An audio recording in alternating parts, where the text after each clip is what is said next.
Do you know that more than half of all American workers say that they're dissatisfied with their jobs? And that's some pretty bad news. But here's some good news. You won't find any of those folks on this podcast. Hello, everyone, and welcome to Between Tides, where each episode features fascinating careers and the people who make our lives better through their work. As our occupations continue to evolve in an ever-changing world, we no longer ask, what do you do for a living? We think the better question is, what are you living to do? And welcome to the podcast, man. Thank you for having me. Long time coming. I've been trying to get you on here with us and finally get you on the couch, so I'm glad our schedules can synchronize. So as you know, this season we're focusing on careers, and what I'd love to know is, what is your role at Portage Learning, and what does that role entail? Sure. So I'm an account manager. So I'm in the pie department. And so we are reaching out to schools, making relationships with schools and admissions departments. It's almost like an evangelistic role where we're going to people. The account managers are going to people who have typically not heard of Portage, and we're telling them about how Portage can be a resource that they can take advantage of. So we're calling schools, we're emailing schools, we're visiting schools in person, doing Zoom calls, and it's really just to let them know what resources are available to them. And we're not here to compete with them. We're just here to come alongside them and help students reach their goals. So, but yeah. So you mentioned the word pie. I'm assuming you're not talking about apple and pumpkin. What does that stand for? So program and institutional engagement. So you are the folks that if we did have a sales force, yes, you would be out there meeting with the schools. Yes. So it has a sales feel to it. And I've done cold call sales in the past, at my first job out of college, but, so there is that aspect of cold call sales to it.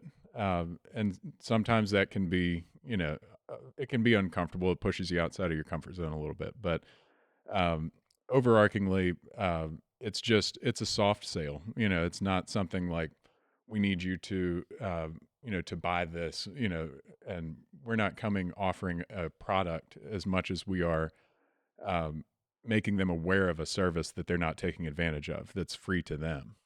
So it's more of a letting them know what we do and how we can help their students, because they're on the front lines. They see students coming in who might not have everything they need together. A lot of times it's second career students. So, somebody who got, bachelor's in basket weaving and now they want to be a nurse, they're going to be missing some things. And, so they see that every day. So it's good for us to be able to come in and let them know that we're here to help them. And we genuinely care about the students that they're talking to.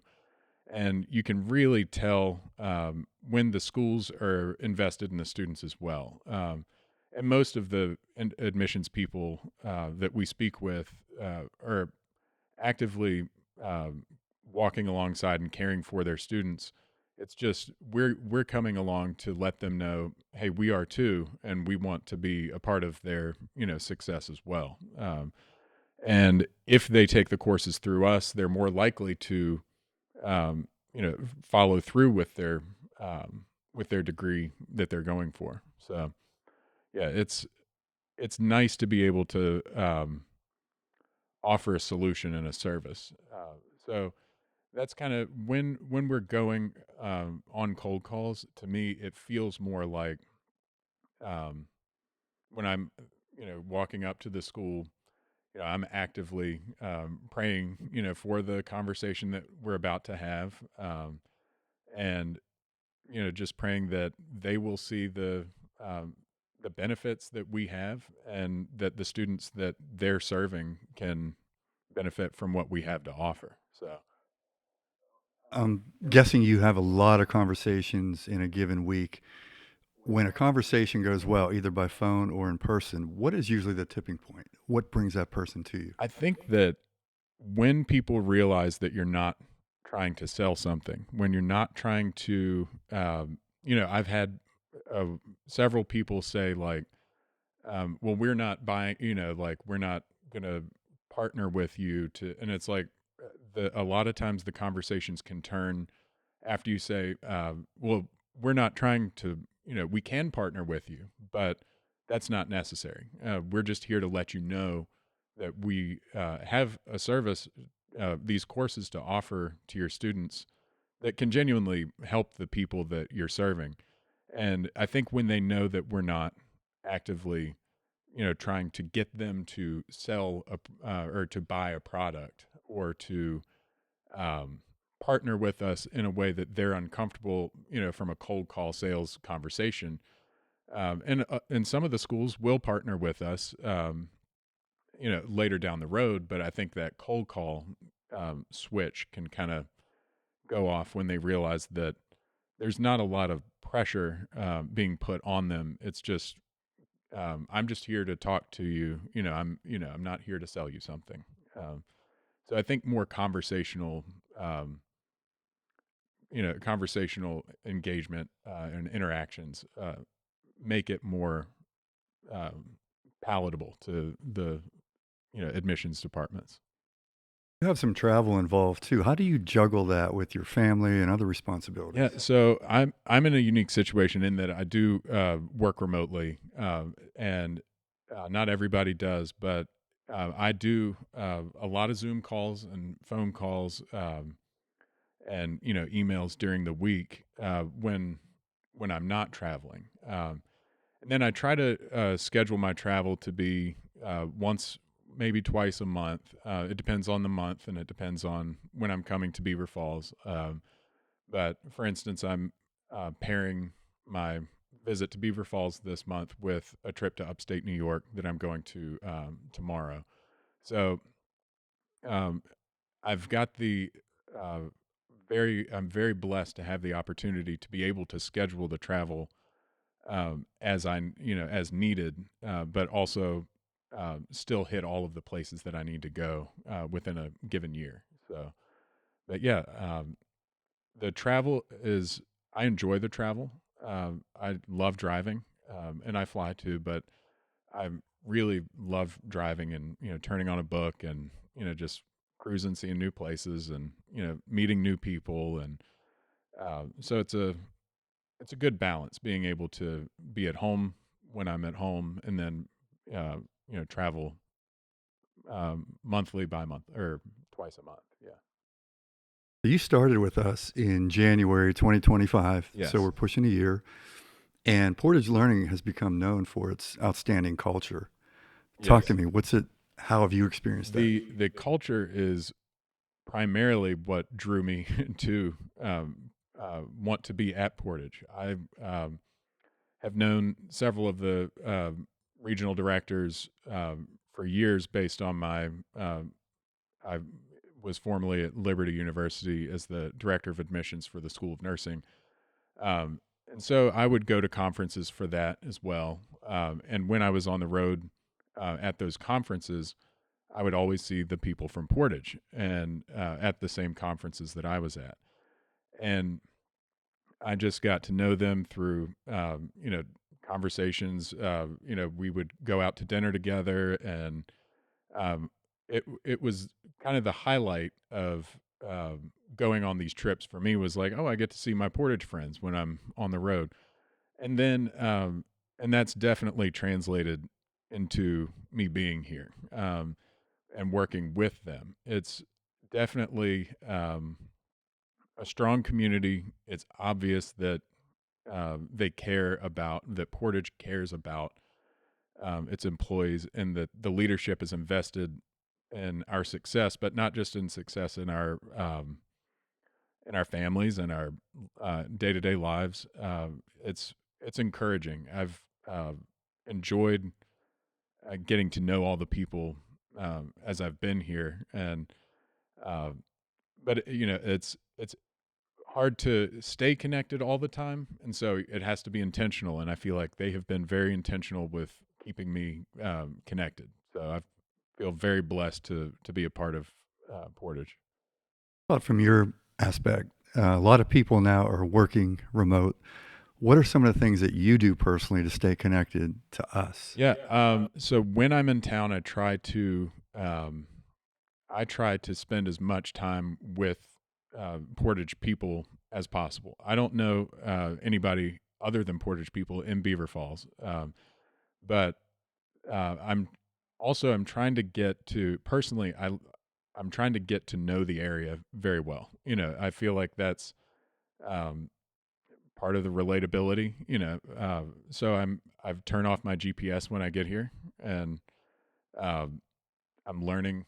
Just going blind through but meeting people for lunch, going to dinner, at people's houses. It's been we brought our family up, or I brought the family up for our company picnic.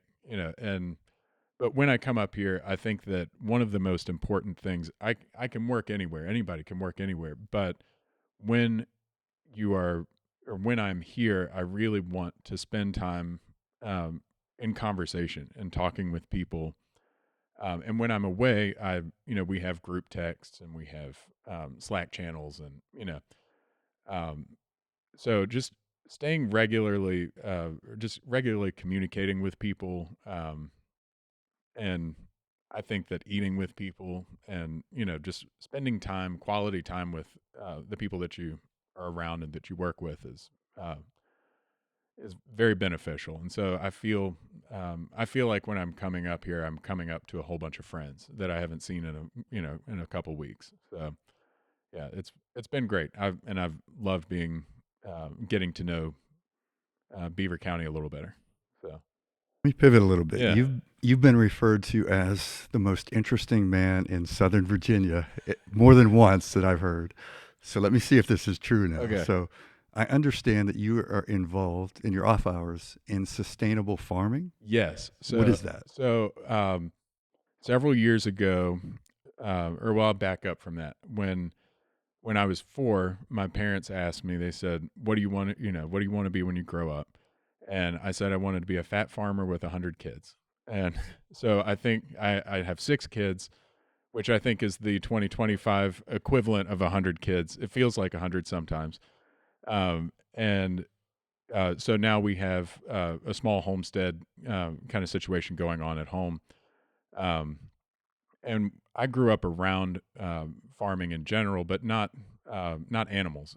My family, or my mother's family's tobacco farmers in Southern Virginia, and so we would grow up going to the farm, and they had chickens and animals down there, but it was mainly by the time I was born, it was mainly just the tobacco farming, and we would run through the fields. I just loved being outside and loved being close to nature, and so that kind of followed me.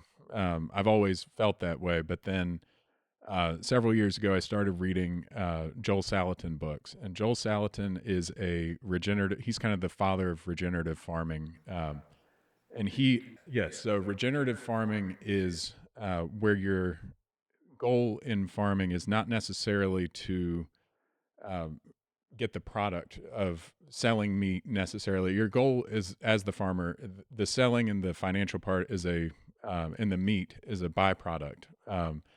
The main goal is to heal the land and just foster the land. It's very focused on being a good steward of what we've been given. So uh, the Joel Salatin books, I read probably 5 or 6 of them in the scope of a month, and it's all about how do you do this? Like, how can you move to a place where you're doing this yourself? Kind of empowering small farmers uh, to do a regenerative model. So a lot of times with our current, if you go to a place where they do large scale farming, like chicken you buy at the grocery store, most of those chickens never see like the sun. They're most of them are inside, and it's bad living conditions. It's the ammonia in the air is just terrible for them. And then they pump them full of different things to keep them from getting sick, or they they feed them, only corn diets to make them fat faster and grow faster. And so when we do meat chickens, we have what's called a Salatin chicken tractor. It's as simple as you can get. It's a box that sits on the ground. It's 12 foot by 10 foot by 2 foot. Um, and you move it every day. So the chickens stay in um, they stay in that. You feed them in that. They get fresh grass every day. And then the regenerative aspect of it is they're fertilizing your property. They're fertilizing all of your fields. Um, and so we've done that several times. We also have pigs, and their job is to um, their noses are shovels. They just dig everything up.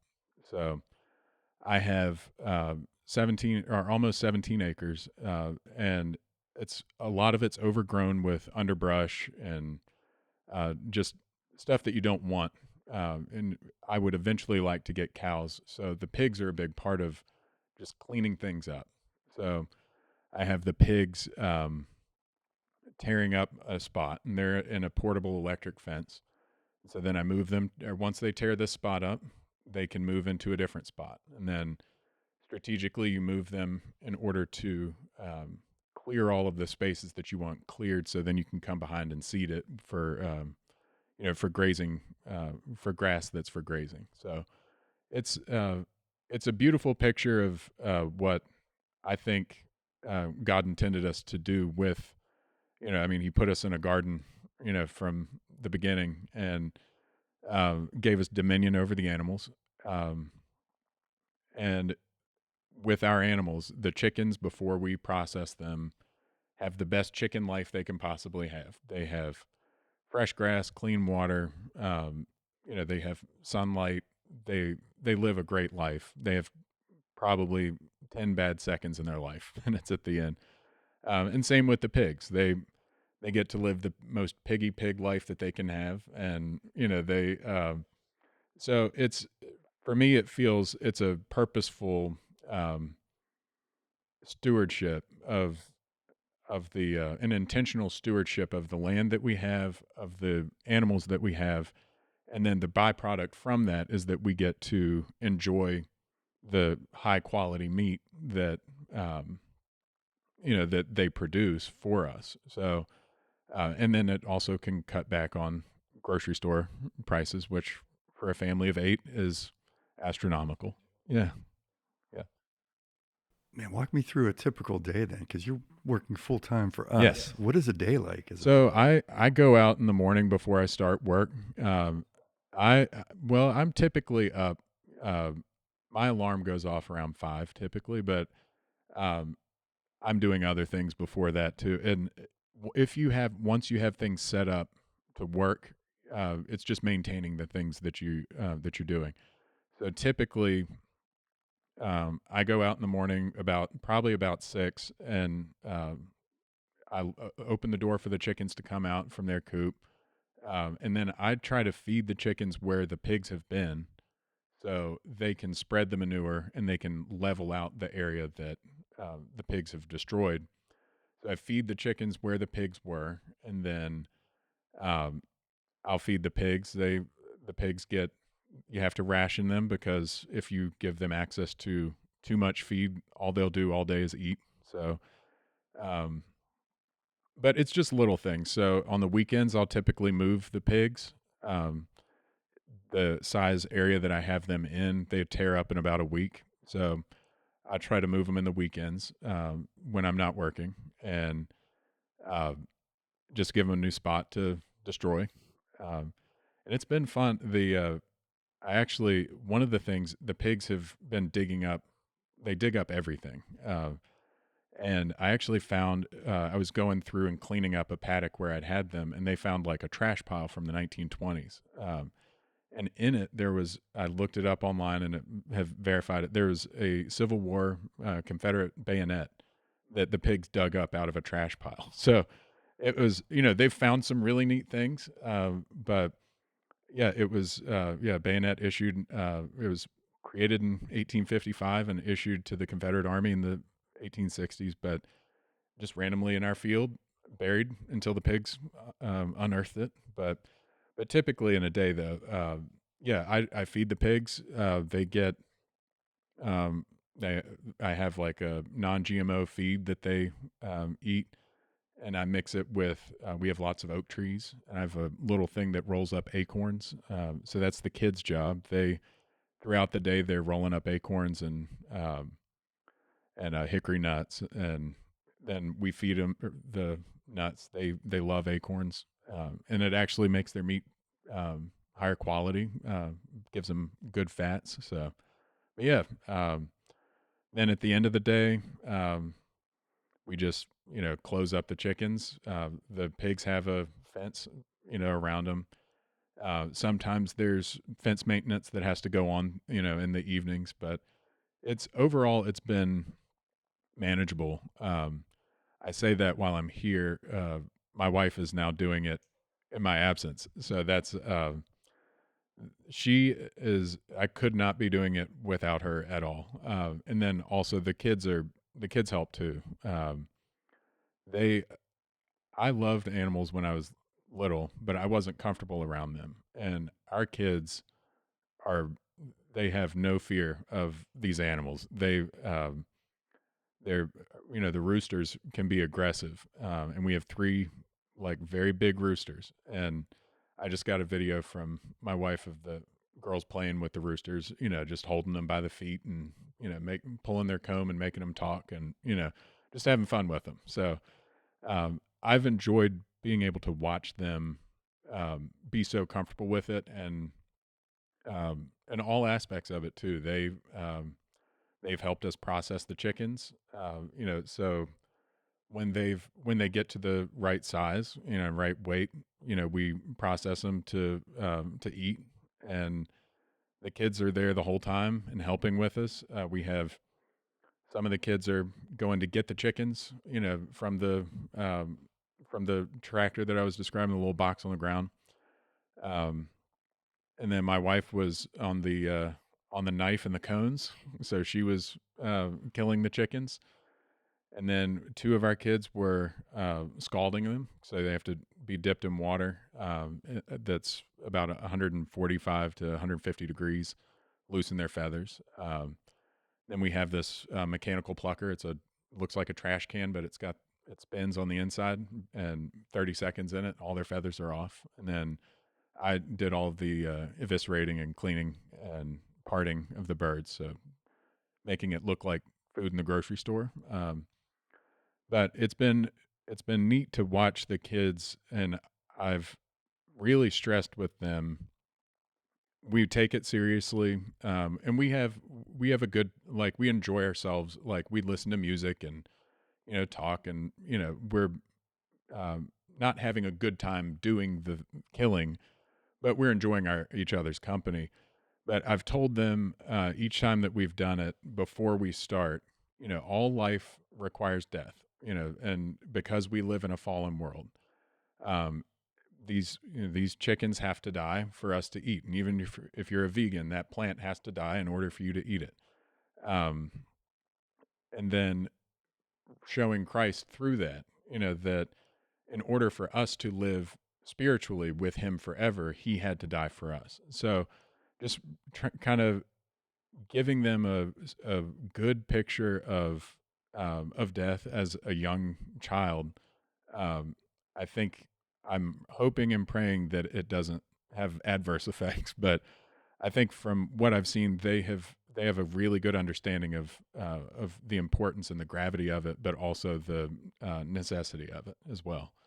And it's good to kind of tie. I think you lose that when you go to the grocery store and you pick up, you know, you don't see a chicken necessarily, you just see meat, and but if you've seen how that chicken was raised, if you saw how that pig was raised, then I think you have a really good appreciation um, for the creature itself and for bigger picture things like death in general. Very open about your faith. When did you come to a faith? So I grew up in the church, and I made a profession of faith. I grew up in the Baptist church. I was 8 years old when I made a profession of faith, and I taught a class this week at our church and said that we talked about sanctification, and I was telling the kids that's a lifelong process. So I think that applies definitely to me. I think um, we made the switch, and we went. We now go to a PCA church, and I'm an elder at the in our PCA church in Forest, Virginia. It's Mercy Presbyterian, and uh, when we made the switch to um, the PCA church, I think that really I doubled down. The Holy Spirit doubled down on me, and um, in a lot of ways we became much more active and serious in our faith when we made that switch, and that was about 7 years ago. But I mean, we've grown up Christians, and I've been a Christian since I was a child. But also, I think that God's been really showing me, even when it hurts, that His plan is better than mine, and um, the sanctification is definitely a lifelong process. But yeah, so we've been at Mercy for 6 or 7 years now, and it's encouraging to be with a group of believers that is diverse in their opinions, but all very solid on what matters, and that's on Christ. So, but I think that it has to come into each level of your life, and that's been uh, it's been a comfort, to have, to be able to um, talk about my faith at work, and it's uh, it's shared by a lot of people. It's not shared by everybody, but I feel like I'm able to openly talk about it at work, and um, integrate it into every level. So it's nice to be able to go up to a school, before I'm going in, and just being actively in prayer about it before I go, before I walk through the door, and just knowing that none of the things that I have are mine. They're all His, and it kind of comes back to stewardship. With today I want to be a good steward of the things that I've been given, and that includes opportunities. Speaking with people at schools, taking care of animals, taking care of children, marriage. It just bleeds into all of it. But yeah. Man, one more question on that. Yeah. Biblically speaking, we were given the first commission before the Great Commission, right? You talked about that. Tend the garden, be fruitful, multiply, have dominion over the animals. Give us some practical advice without evangelizing to people. How does faith bleed into your everyday work? I think that one of the books that Joel Salatin wrote that I read. So this is in regard to farming, but it goes into everything. He talks about so the chief end of man is to glorify God and enjoy Him, and uh, so in everything that we do, if it's eating, if it's driving a car, if it's conversations, interactions, everything is meant to glorify God, or should glorify God. And with the farming, with the Joel Salatin book, it's called the Marvelous Pigness of Pigs, is what it was called. But in it, he talks about what is glory in general, and how can we glorify.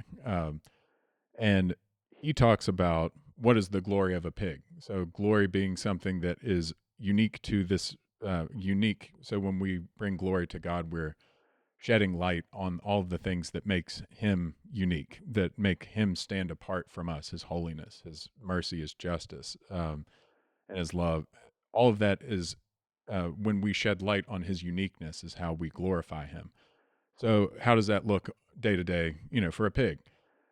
God created pigs with noses that are like shovels, and to the glory of the pig, and when we can showcase that uniqueness of that animal, that's us pointing to the creativity of the Creator. And I think when you look at all aspects of your life, you see, raising your children, parenting, it's there's a lot of times where there's struggles, and it's not easy, but the ultimate goal is in all things to glorify God through all things that we're doing and all opportunities that He's given to us. So I think that um, when you're focused on Christ, and when you're actively in His Word, and reading the Bible, living life with other people, evangelizing, everything is going to radiate um, from that, or glory will radiate from that to Him, and not for ourselves at all. It's His, and that's kind of what I was saying with the none of this belongs to me. It's mine for a time. When I die, you know, I won't be taking anything with me, and it'll go to the next person, But in all the things that I've been given for this time, I'd like to, and I fall short constantly, but like to glorify God through those things. Yeah. So for more than a decade, you worked at Liberty University, Yes, correct? I did. Tell us about that. So I started at Liberty in 2013. I was an advisor. Started out as an advisor for their nursing program, for their MSN program. I was there for 11 years, and when my last role when I was there, I was the director of admissions for the School of Nursing, and that's how I met the Portage crew. So yeah, I worked directly with students. So a lot of the people that I'm talking to when I go to schools are people who are doing exactly what I did for years and years. So that piece of experience and relatability, I think, helps me understand where they're coming from. And when I go there and I start talking to them, you mentioned the when does the with a cold call, when does the uh, response change? A lot of times, the response for me personally changes when relate to them that I've been in their shoes, and I used to do what you did. I used to be a director of admissions for a school of nursing, and then I think that they realize, oh, he knows what I'm going through on a day to day basis, and it kind of creates a little level of empathy that with them. But I I loved my time at Liberty, and like I said earlier, the God's plans. If I was to be following my own plans, I would have wrecked this ship 100 times already. But yeah, God had me at Liberty for a time, and I loved the people there, and still, I love those people there still. And I was there as a student as well from 2007 to 11. Um, So it's played a big part in my life in general. Yeah. We're also there during the period of the Jerry Falwell Jr. scandal. Yes. Man, how did that play out for staff, students, when the leader of a Christian university falls? Yeah, I think we were all I'll say this from the people that I was with. We were all watching it and all figuring out what was going on. Practically, we didn't see any. Our job stayed the same regardless of what was going on. And I think it affected morale to some extent. And there were lots of the pendulum swings in general with who's in charge of certain things, and you go through phases that are different within, and that's within any company. If the leader were to go, things change for the employees. But practically speaking, I I had some people on the road several times when I was working at conferences and events that were vocally, against me personally because I represented Liberty University.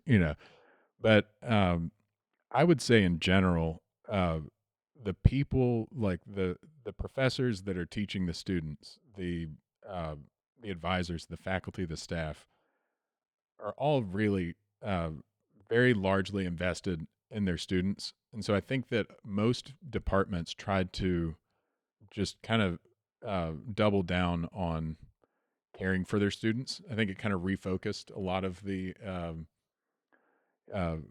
the perspectives of the faculty members in general.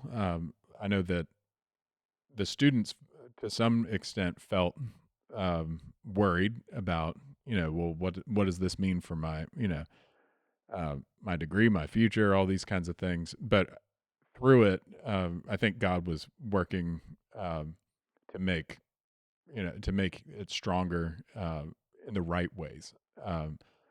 Yeah, I'm most encouraged when I look at it now. Today, I see convocation is, it's the largest gathering of young Christians in the world, weekly gathering. And I mean, when before all of that happened, the convocations had really started going towards a more political and socially. I remember we had to, the faculty and staff are required to watch convocation on Wednesdays. Either we would go in person if we wanted to see the person that was speaking, or we would watch remotely in our departments together. And that was kind of to create more of a solidarity with the faculty members are also doing the things that the students needed to do. And I actually went to more convocations as a faculty staff, so as a staff member, than I ever did when I was a student.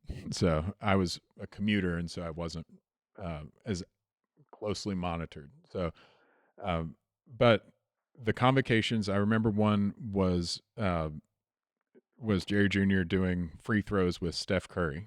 I saw that one. Yes. I watched it. And I remember thinking when that was happening, this, I mean, there was a Christian aspect to it where it was Steph Curry talking about his faith, but there were more of those bents where it was politically charged. It was, more socially, culturally influenced. And in the past several years, they have really gone back to focusing. I mean, they still have political people come, but they've really focused on pastors coming in and giving really good sermons. And when the pastors started coming, when it became more pastor focused and more pastor central, with the speakers, I was going to convocate. It was something I looked forward to. I remember going front and center for Alistair Begg from Parkside in Cleveland, and there were Mark Dever, but just going to hear these pastors. I went to see Vody Bauckham, who's just passed away. Yeah, and so excited. I went to, he did like a question and answer thing after in the evening, and I stayed late to hear him. And it was I'm encouraged. Sometimes you have to go through that terrible storm and that trial before it's built back up on the right foundation. So I think they're really going in the right direction despite all of the stuff that they went through in like 2019. Yeah. 6 kids. Yes. You up for a challenge? Ooh, yeah. Okay, you got 30 seconds. Okay. From oldest to youngest, give me their names and birth dates. Okay. Go. So Vale, February 3rd, and year 13. Olivia, December 14th, 14. Eden, August 18th, 2016. Sloan, December 16th, 2017.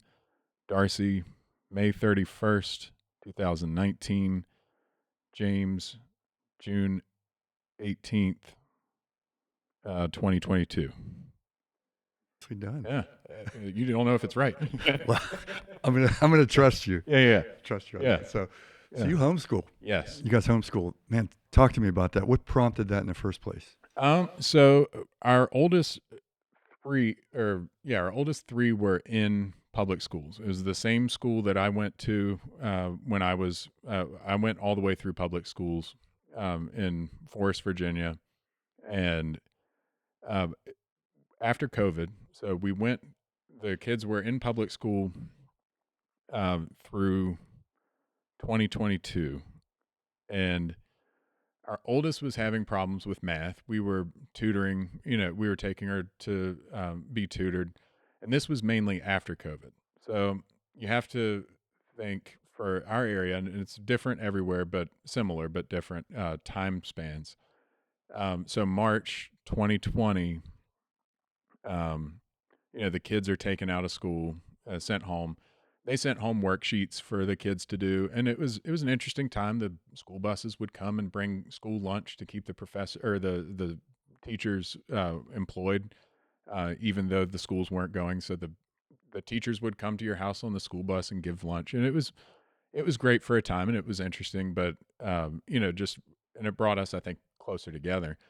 And we were going through all of these worksheets that they would send home. And it was kind of like, oh, this is, we could do this, to some extent. It's like the homeschool aspect became something that was hard to do to something that was familiar. It was like, oh, well, we did this during COVID.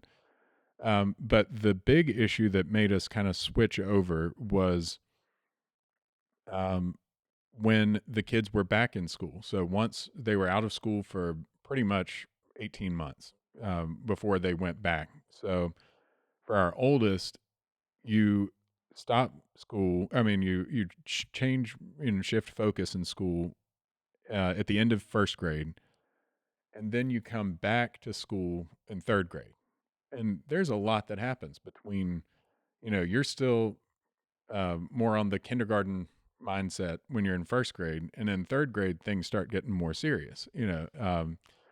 So I know for our certain district where we were, the the curriculum did not change in the school systems from a pre-COVID curriculum, but what did change was the standards by which the school system deemed you successful. So less kids were understanding, and they weren't backing up to reiterate on what these foundational things that the kids were should have learned during that time frame. And so then they just fast forward. Now you're doing times tables. When you left school, you were just starting to learn subtraction. Now you're multiplying all these digits. So because of that, we had to put our oldest in tutoring to just kind of get caught back up. And then we realized we can catch her up ourselves, and we can do this at home on our time, and be not be paying for school after the kids are in school for 6 hours, you know, and it was just exhausting for them. And now um, it's much more flexible. The kids, they, some of them personality wise are done, super fast. They know exactly, they're dedicated. Others drag their feet and, kick and scream about not wanting to do it. Then it takes them all day, but those are all good life lessons that they can, take with them about procrastination. Um, but really, I think that it's good for them it's good for us to all be together, as a family in the house together, as much as possible. If you think back on how the education system worked, from creation until the 1800s, you had a father and a mother in the household teaching their children, and um, and at least that foundational, elementary school through high school, they're helping out at the house. They're helping out. They're learning math through cooking and woodwork, and they're all working together as a family and learning together. And I think that that's the model that we would want to adhere to more. But yeah, it's been a good shift. It's definitely got its complicated, parts, but um, it's nice for me when I'm working from home to be able to just walk downstairs and get lunch, and see my kids, talk to my kids, if they have problems that they're struggling with school, to just be able to help them with that, and then walk back upstairs and start, working again. And it's just nice to be there with them, living life with them the majority of the time. Have you set up boundaries then? You say you Oh go yes, upstairs, so I assume you have yes, an office or okay. yeah. I have, yeah. It's like an office library kind of situation, and it's got I have access to uh, like a bathroom and a coffee pot, and I've got my computer set up. I've made a little. I do a lot of Zoom calls, so I've made this little thing to. I don't have a movable desk. So I've made something to sit it up so it looks more professional. So it's sitting on the when I'm having Zoom calls with people. I have a sign on the outside of the door when I'm in a meeting.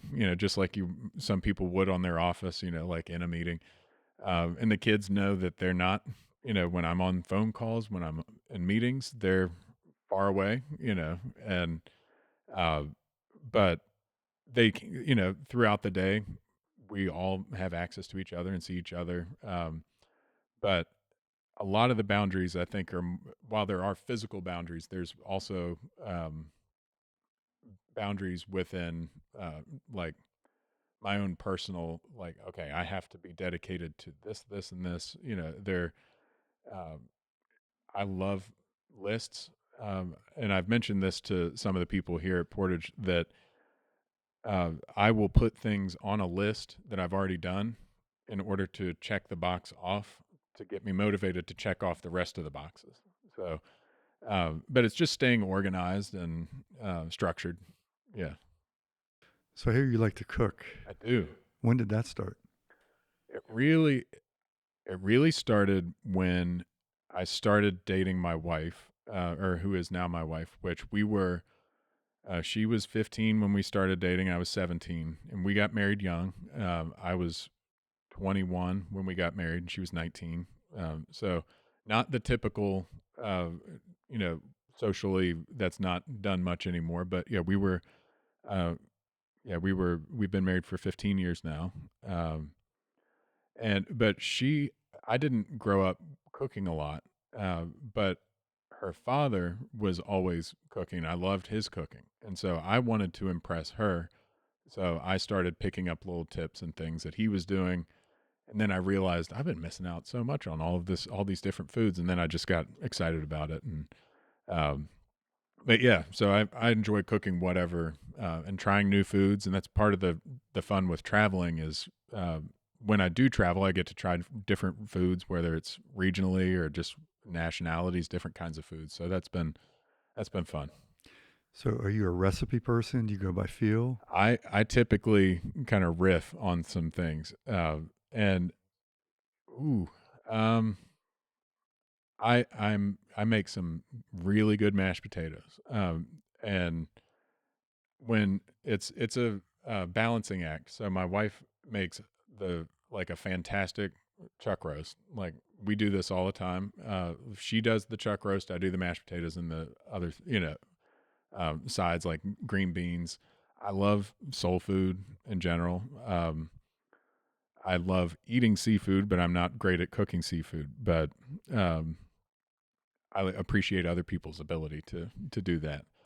But soul food and good like home cooked or country food is, uh, my southern food is my favorite thing to cook. But yeah, History buff. yes, If you can go back to any mm. period, which would it be? I love, Thomas Jefferson. So our house is, uh, we're like less than 10 minutes from his vacation home, and it's like a mini Monticello. It's Poplar Forest is what it's called. And so I grew up around a lot of the Jefferson, stuff. And while I don't agree with many of the things that he did, I do really appreciate his, gentleman farmer, the that uh, that's the that personality that he created of being well informed and well educated, and also uh, getting down and like make or crossbreeding new kinds of beans together and trying to figure out how to I'm going to order these seeds from this place and try to see if it works in my soil, or uh, I think that I really enjoy studying that time frame. I'm teaching the kids Virginia history right now, um, and it's a lot of fun going through the colonial era. So yeah, And I wonder if this rumor is true. I hear you're an opera singer. I do sing. So uh, my degree from my undergrad is was vocal performance. So I sang in that was my original what I wanted to do after or when I went through college was I wanted to sing professionally, and I did sing. I sang several roles while I was in college, and then when I got out of college, I did a summer program in Germany, which was fantastic. I got to sing German Lieder, and it was a town Zwickau in the home of Robert Schumann, with the piano that he wrote the songs on. Super awesome experience. And then I did a lot of singing with we for the size of that Lynchburg is. It has a really good opera company, and I did a lot with them while I was working at Liberty, kind of transitioning into that, working at Liberty. But and I still sing occasionally. I'm singing the bass solos for Handel's Messiah at Liberty in December, which is something I've wanted to do for so many years. I've done Messiah before, but several times, but I've always wanted to do it at Liberty. They have a really nice performing arts hall, and just the nostalgia of being back, at Liberty singing, at my alma mater, more or less. So, but I still do sing. But it is nice not to have to rely on it as your profession. That's a big difference. To do it and to do it because you enjoy it, versus because you have to. Now, you probably know this very well, but a lot of our students, and this really struck me a while back when I saw the stat that almost 65% of our students are over the age of 25. So I think a key word for us at Portage Learning is pivot. A lot of people have this dream and then they pivot. So Oh yeah. what was your pivot point then? If you wanted to be a singer, Yes. what happened? So back to the God's plans being better than mine. My original intent. So I got waitlisted at Eastman School of Music in Rochester, New York. That was after I got out of after I finished at Liberty. I applied for grad school in Rochester. That year, they didn't take any lower voices. They just took sopranos and tenors based on how many seats they had in their vocal studios. So I was encouraged to just wait it out and apply the next year, because they would be cycling out some basses and baritones. So at that point, I was discouraged. My wife is a nurse. She applied to nursing school in Rochester and was accepted. So we were going to, young married couple. We were about to uproot everything that we had and move to one of the snowiest places in the continental United States. And that was when we found out that we were going to have our oldest daughter, or our oldest child. And we thought it would be foolish for us. We prayed about it and prayed about it, and it would be foolish for us to move before we've made these before we know for sure that this is going to happen. We didn't want to uproot ourselves away from all of our family resources. Your entire community is gone. We've moved into a new place, so we decided that we would stay in Virginia and reevaluate at a later time. And God has he pivoted us big time. Um, and it's always good when I get to sing, and when I am singing, I always I get very nervous when I'm about to do it, and then it's usually fine and it's not a problem. Um, but I'm always reminded, I'm so glad that this is not what I have to do for a living. But I need that reminder every once in a while to kind of smack me back down a little bit. But yeah, God has pivoted us multiple times. So Nice. Well, John, you've been so kind and generous with your time today. I'll get you out of here on this one, okay? I promise. You do a lot of driving, do a lot of traveling for us. What's the best audiobook you've listened to ooh, on a drive? Or a couple. Give us a couple. yes, my go-to that I go back to, I've listened to it. It's a series I've listened to. I think probably 3 times this year, and probably like 12 times total. It's C.S. Lewis's Ransom trilogy. So it's his space trilogy. It starts out kind of gentle, and it seems like, oh, this is going to be a kid's trilogy, a la Narnia, but pre Narnia.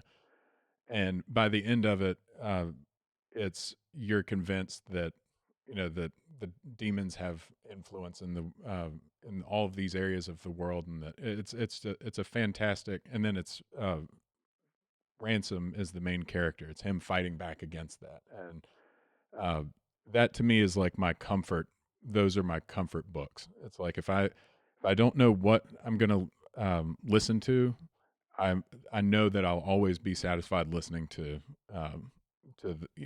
Out of the Silent Planets, the first one, Paralandra, and That Hideous Strength. So it's the three of the books, but I can always jump back in a very cozy, familiar, good place when I'm listening to those books. Directions today. John, is there one thing that you want to leave our audience with that if they take it with them, they will become better, a little bit better tomorrow than they are today? Sure.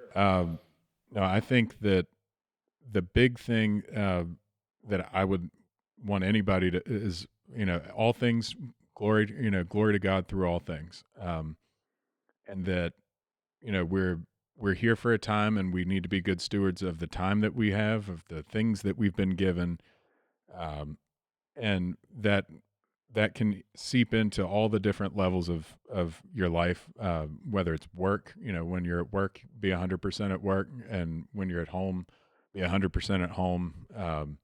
But all of that being 100% done to glorify God. I think that's the big takeaway, that I'm still learning every day and still failing at every day, but also still trying to go in that direction.